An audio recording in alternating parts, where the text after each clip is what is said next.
Selamat siang Bu Marta. Sekarang saya ingin menjelaskan tentang sejarah Minang tentang Perang Dunia I. Nah, penyebab perang itu ada pemicu perang dan awal mula. Pemicu perangnya ini pada 28 Juni tahun 1914 terbunuhnya Pangeran Franz Ferdinand dan istrinya saat ingin mengunjungi Sarajevo, dan Gavrilo Princip adalah pelaku pembunuhnya. Pada saat itu, mereka ingin mengunjungi rumah sakit yang baru ingin diresmikan. Mobil iring-iringan kerajaan Austria-Hungaria, termasuk mobil Ferdinand, menuju rumah sakit. Sebelum tiba di rumah sakit, terjadi penembakan dilakukan oleh Gavrilo Princip. Dan akhirnya Franz Ferdinand tewas tertembak di leher dan Sophie di perut. Setelah diselidiki, Gavrilo Princip merupakan salah satu dari 7 konspirator yang telah merencanakan pembunuhan tersebut. Dan mereka diyakini merupakan anggota yang Bosnia yang menentang menentang aneksasi Austria terhadap Bosnia Herzegovina dan berkomitmen memerdekakan bangsa Slavia Selatan dari Austria-Hungaria. Nah, awal mula pemerintah Austria-Hungaria menuduh bahwa Gavrilo Princip dan komplotannya tidak berjalan sendirian, melainkan mengajak kerajaan Serbia. Pemerintah Austria-Hungaria akhirnya membuat 10 permintaan yang tidak masuk akal dan harus dilakukannya dalam 48 jam. Nah, ke-10 permintaan itu sengaja dibuat tidak masuk akal agar ada alasan untuk memulai perang dengan Serbia. Mereka diharuskan, misalnya, membersihkan semua organisasi teroris yang beroperasi di Serbia serta melarang semua bentuk propaganda anti-Austria. Nah, bentuk dari Perang Dunia I. Negara yang terlibat perang ada blok sekutu dan blok sentral. Blok sekutu terdiri dari Prancis, Inggris, dan Rusia. Blok sentral yang terdiri dari Jerman, Austria, dan Ottoman. Selama berjalannya perang, perang ini lebih condong ke arah defensif, karena mereka membangun pertahanan berupa parit yang memanjang dan paralel, serta memasang barikade berupa kawat yang dipasang pada garis depan. Mereka menembaki musuh yang mendekat dengan senapan pistol, granat, dan dibantu senapan mesin. Ketika baku tembak terjadi, satu-satunya yang bisa dilakukan adalah lari dan ledakan granat dan berharap bisa selamat. Nah, yang kedua, penggunaan gas beracun yang mampu memakan banyak korban. Di sini korbannya itu bukan hanya warga-warga di sana saja, tetapi terdapat ratusan ribu prajurit yang meninggal hingga 120.000 orang. Penggunaan gas beracun masih termasuk baru dalam perang tersebut, namun itu tetap memakan jutaan korban. Sementara itu, jika sudah memasuki parit, mereka bertarung jarak dekat dengan bayonet atau sekop yang ditajamkan ujungnya. Contoh perang parit yang terkenal adalah pertempuran Somme yang terjadi pada tahun 1916. Ketiga, perang ini dianggap tidak efektif karena banyak prajurit yang meninggal. Seperti yang tadi saya katakan, hingga 120.000 lebih orang, dan hanya memajukan garis batas sejauh 5 km.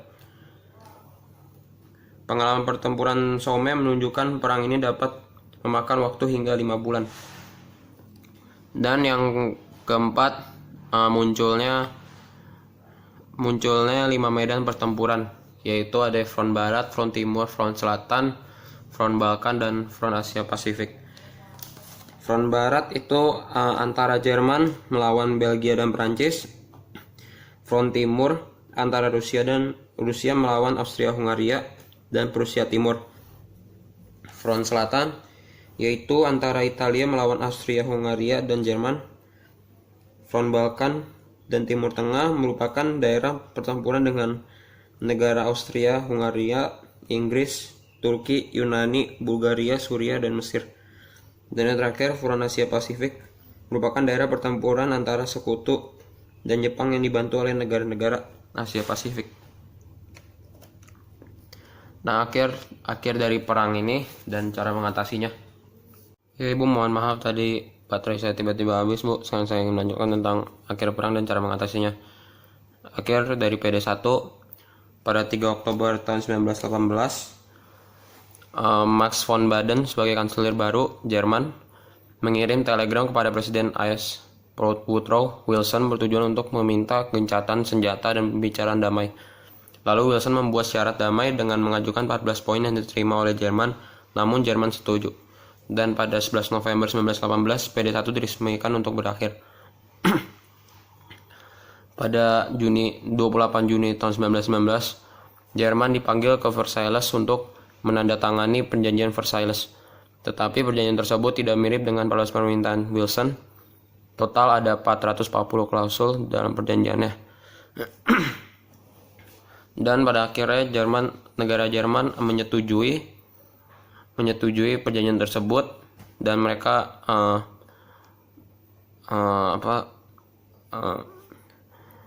mereka berjanji untuk mengganti rugi semuanya. Dan pada akhirnya tentara Amerika Serikat merayakan berakhirnya Perang Dunia I dengan ditandatanganinya perjanjian Versailles yang berasal dari Jerman. Nah, akibat dari Perang Dunia I, secara konsekuensi politis, ekonomi, sosial, dan budaya bagi dunia. Yang pertama, kemunduran Eropa dalam segala bidang. Yang kedua, runtuhnya 4 kekaisaran besar. Ketiga, berkembangnya komunisme. Keempat, berkembangnya fasisme di Italia dan Jerman. Kelima, genosida terhadap orang Armenia. Nah, kemunduran Eropa dalam segala bidang itu ini merupakan akibat langsung Perang Dunia I. Eropa lumpuh karena angka kematian yang tinggi di Prancis. Di Prancis misalnya 20% dari laki-laki muda yang memenuhi syarat untuk dinas militer tewas dalam perang. Sementara itu kerusakan jalan rel kereta api, lahan pertanian yang luas, dan infrastruktur penting lainnya terjadi hampir di semua negara meskipun dengan skala yang berbeda.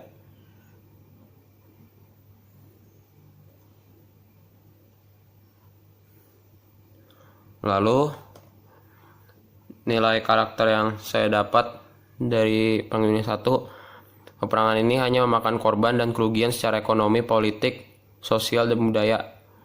Nah, ini tidak menyelesaikan masalah karena pada akhirnya perang ini tidak terselesaikan dan memakan korban seperti prajuritnya yang meninggal hingga jutaan. Yang kedua, penyelesaian masalah harus diakhiri dengan perjanjian damai. Yang ketiga, jangan memulai permasalahan jika tidak mau perang. Seperti contohnya Gavrilo Princip yang awal mula ia yang membuat konten dengan Perang Dunia I dengan membunuh Pangeran Franz Ferdinand dan istrinya. Sekian, terima kasih.